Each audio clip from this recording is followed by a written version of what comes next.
Bismillahirrahmanirrahim. Assalamualaikum kepada semua penonton. Seperti yang kita telah maklum, negara kita Malaysia telah dilanda dengan bencana banjir yang amat teruk dalam sejarah negara kita, khususnya di negeri-negeri yang terletak di pantai timur seperti negeri Terengganu, Kelantan dan juga Pahang. Bagi mengetahui dengan lebih mendalam dan juga terperinci tentang keadaan masa banjir, saya Ahmad Ini Haikal bin Ahmad Tamizi akan menemuramah seorang mangsa banjir yang menetap di negeri Pahang di Bertakap yang bernama Syed Danish.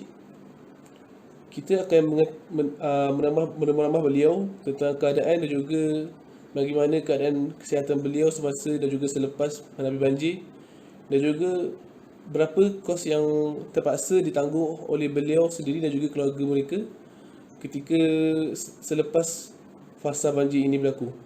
Sekian, terima kasih. Terima kasih kepada saudara Daniel Haikal dan pihak TV kerana cakna dengan bencana yang berlaku di negara kita. Lepas terjadinya banjir, rumah kami musnah teruk kerana dibawa air bah.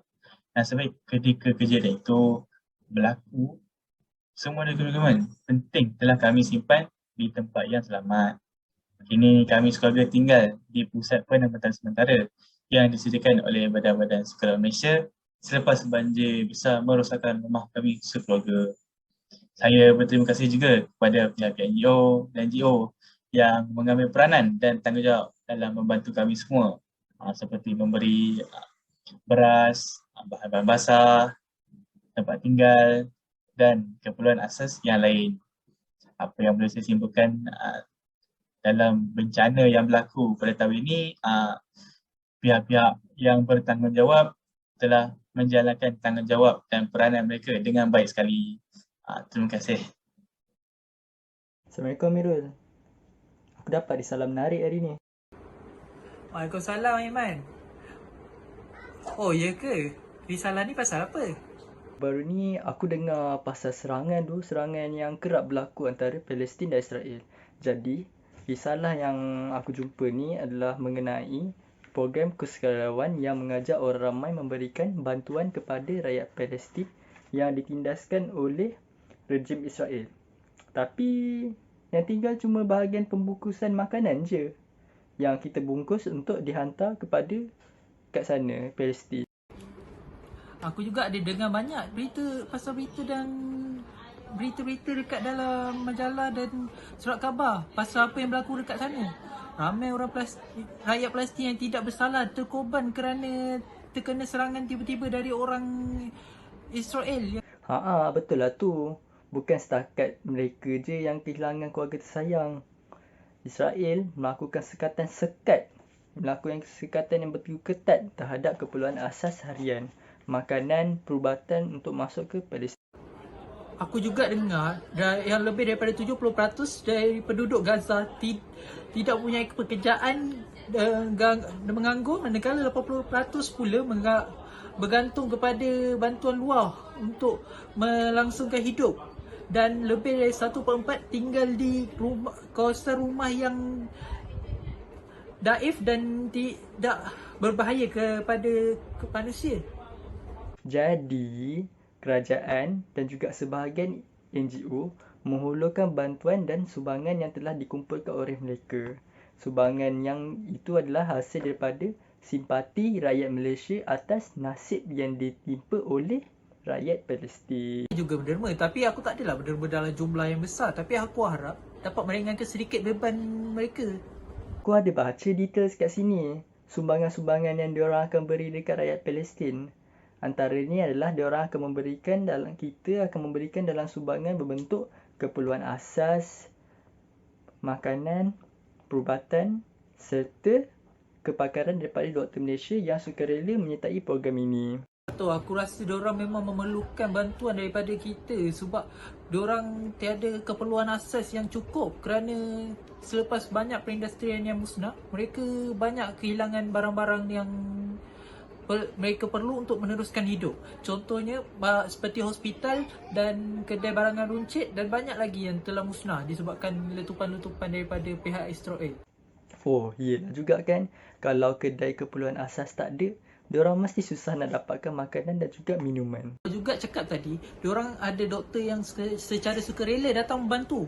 Memang patut doktor datang sebab diorang bila diorang menyertai program ini, diorang dapat membantu lebih banyak pesakit yang di sana yang suka untuk mendapatkan rawatan-rawatan yang penting seperti selepas banyak insiden-insiden yang berlaku di sana. Bila kau cakap macam tu, Amirul, aku rasa bersemangat nak sertai program ni. Jomlah Amirul, sama-sama kita bagi bantuan kat rakyat Palestin walaupun tak dapat pergi kat. Aku pun rasa bersemangat untuk menyertai selepas kita berbincang pasal benda ni. Aku pastikan aku akan turut serta membantu mereka di sana. Baguslah tu. Kita sama-sama tolong bungkus makanan dan ubat-ubatan hasil daripada kutipan rakyat Malaysia yang pemurah. Ini sedikit sebanyak akan membantu mereka, meringankan beban mereka. Kan Amir? Betul tu. Dekat sini kita dapat tengok yang rakyat Malaysia banyak mempunyai kesedaran nasional dalam tanggungjawab sosial.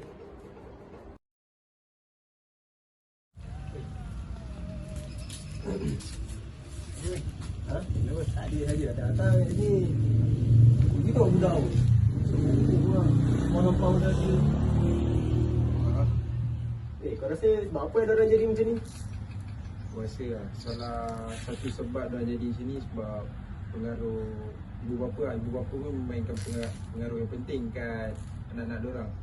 Sebab sebagai contoh lah, bila diorang lihat ayah diorang isap rokok, diorang akan mudah terpengaruh, diorang akan mudah untuk terpedaya dan mudah terpedaya dan ni lah, orang kata senang cerita dia macam nak mencuba, dia nak cuba rokok tu, nak rasa apa yang sedap dekat rokok tu.